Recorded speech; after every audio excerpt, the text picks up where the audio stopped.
Further, Dr Kingsley Makhubela is an international relations expert and he joins us via our video link.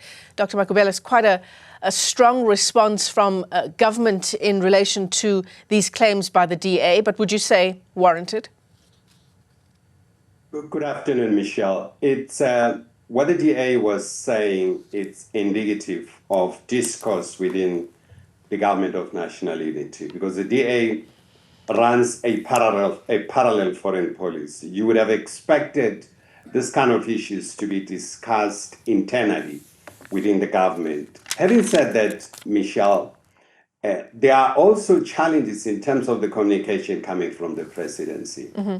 If you look at the press statement released on the 14th of April, when Mr. Jonas was appointed, he was appointed as envoy to the United States. The language has subsequently changed to North America. The president didn't come back to take people into confidence to say we're expanding the mandate of Mr. Jonas to include other parts in North America. So it raises serious challenges in terms of the communication. You can't keep on sending two different messages. No doubt about the credibility of Mr. Jonas. I have a great deal of respect for the man, and I keep on really praying that he should not be dragged into all these issues. It's unfortunate what's going on now. I don't know how far true is that. We haven't seen a statement from the US government to say indeed they've refused to give him a visa or to interact with him. We haven't had anything so far. Would it be fair to say as well that we haven't heard anything about a report back on any progress that's being made as we try to restore our relationship with the US either? Well, that's an issue. That's a separate issue from the appointment of Mr. Jonas, because the challenge here is what has happened since the decision was taken to appoint a special envoy. As a special envoy being able to interact, has been mandated by the president to undertake certain functions. It appears not. From the communication now we are hearing, it's expanded to include North America. I've read report that he went to Canada and so on, but that was not contained on the statement of the 14th of April. And that's where the challenge is in terms of the communication. Those who advise the president in terms of this communication, I think they're doing disservice to the country to keep on flip-flopping about actually the mandate of the special envoy, the area of focus. Now, Michelle, special envoys are appointed for a specific function. It's not a permanent appointment. They carry out a function. And usually, special envoys have been known as presidential emissaries, sent to go and interact with certain heads of state. So I just don't understand what's happening now, because there's no proper communication from the office of the president, I must say. And it's a bit disappointing, because they could have alleviated what we're seeing playing itself in the public space now.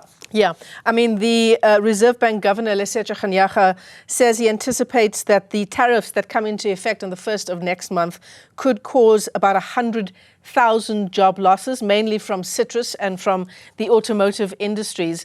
But the response from the presidency spokesperson, Vincent Magwenya, is that, of course, Mcebisi Jonas's role doesn't supersede that of the Department of Trade, Industry and Competition, but he has played an important role, says Vincent Magwenya, in working with the DTIC to develop trade proposals with the US.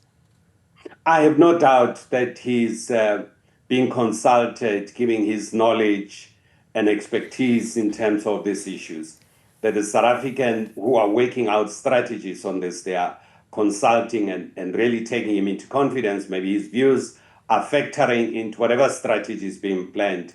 No doubt about it. That I can't question.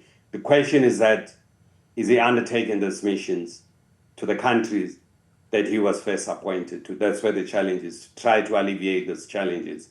Of course, when you appoint a special envoy, it's because you realize the magnitude of the problem that you're facing, or the huge challenge that the country is facing. So you need particular skill, particular intervention at a particular time, and they finish that and they come back home. It's not a permanent appointment, a special envoy, no doubt about that. Right. I mean, the problem as well, Dr. Makhubela, is the fact that there is so little access to the president in terms of, at the very least, journalists being able to get onto a platform and ask the president a whole range of pressing questions. We doorstop the president when he is attending different events, but that's about as much as we get. When the president was giving an address to the nation just this past Sunday, it was like a monarchy giving a royal address on Christmas Day to a teleprompter. No opportunity for journalists to ask the president questions, and following that interaction with the president, or lack of interaction, we then get the presidency spokesperson coming in for interviews. And this is the issue. We don't get to ask the president these pressing questions, even as this 1st of August date looms. Michelle, that's where the huge challenge in terms of the communication. Diplomacy now has evolved.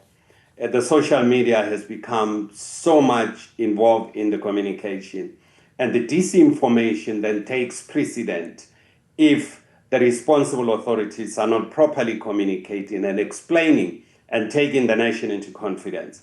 And I think that's where the shortcoming is. And I hope that will be resolved, because it really shortchanging the country in terms of communicating what somebody with such level of skills as Mr. Jonas can help the country to deal with some of the challenges that we're having in the country. And we're not getting to understand what that is doing and how he can be better assisted, not only by people in government, people in business. Maybe there are different platforms where there is a detailed communication, but I think it would be much better to take the general public into confidence in the same manner when the announcement was made, to say, this is where we are, here are the achievements, here are the challenges there are any, and how do we navigate the challenges that we're confronting moving forward? Well, certainly there might be frantic work taking place in the background, right? But the point of it is that none of us know. No one knows. And you can't keep that as government. You've got to communicate with the public. That has been the shortcoming, Michelle, even dating back to my time also in government. We've been very poor in terms of communication, and I hope that this will evolve and develop given the experience that people have had so far. Lack of communication is a big problem, and we live in that space to social media and now to fake news that keeps on peddling all sorts of information. So the absence of communication, it's shortchanging government. Right. But then there is, outside of all of the issues you and I have discussed over the past while, then there is the issue of how the Democratic Alliance chooses to highlight these kinds of challenges. Would you say that this amounts to petty politicking?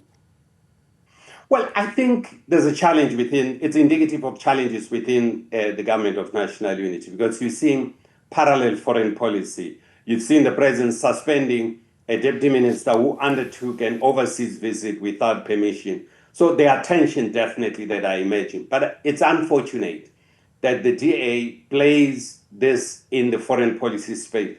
The foreign policy, Michelle, space, it's a dog-eats-dog situation. You need to really jealously guard your turf, guard your interests as a country, leave your political differences, and focus on the bigger picture for the country. And I think this is what we're starting to see, and it's unfortunate. Dr. Makhubela, there is a lot on the president's plate, no doubt, at the moment. There is a lot on the plate of South Africans, I would say, at the moment. There are the issues with the police, that bombshell expose by Nhlanhla Mkhwanazi, and of course the usual, lack of proper sanitation, housing, unemployment, GDP. The list goes on and on. The president will be in Parliament at 2 o'clock this afternoon, delivering the presidency's budget vote. Is it understandable that perhaps the presidency chooses to deal with these things in the background and come forward when there is something to say? Michelle, what I would expect, and I think a lot of people would expect further clarity, is the announcement that was made by the minister in the presidency yesterday, that there have been attempts for a coup d'etat and so on. A coup d'etat is quite a very, very serious thing. And a coup d'etat can only be performed by military formations, by even the military that we have. Do I see any possibility of a coup d'etat in this country? No, I don't think that is possible. If there's that intelligence to that effect, it would need to be dissected and interrogated in details. I really have my doubts about this. But it raises serious challenge for the country, because the country stability perception then goes very low, that there are possibilities of military taking over the country, overthrowing the legitimate government. It's a very serious thing. People should be in jail if they were attempting to conduct any form of a military coup. I don't know. And I hope the president, when he addresses his budget today, maybe he will elaborate on this issue, because everyone is talking about it. People overseas are phoning Michel to say, what's going on? We understand there's been a coup attempt, several of them. People are plotting to overthrow the government. We thought South Africa is much more stable to go through that route. So these are the challenges that we are having, and I think the president should be worried about this. Why do you think that the minister in the presidency went so far as to actually use that phrase? You know, Michelle, people have in the past used a term called palace coup. Now, palace coup, it means simply if within the ANC there are people who are intending to unseat the president, you call that a palace coup. But really to speak about the coup d'etat, I have my own doubts. If maybe there are people who are conniving within the party to remove the sitting president within the party and using the party structures and systems, it's a total different matter.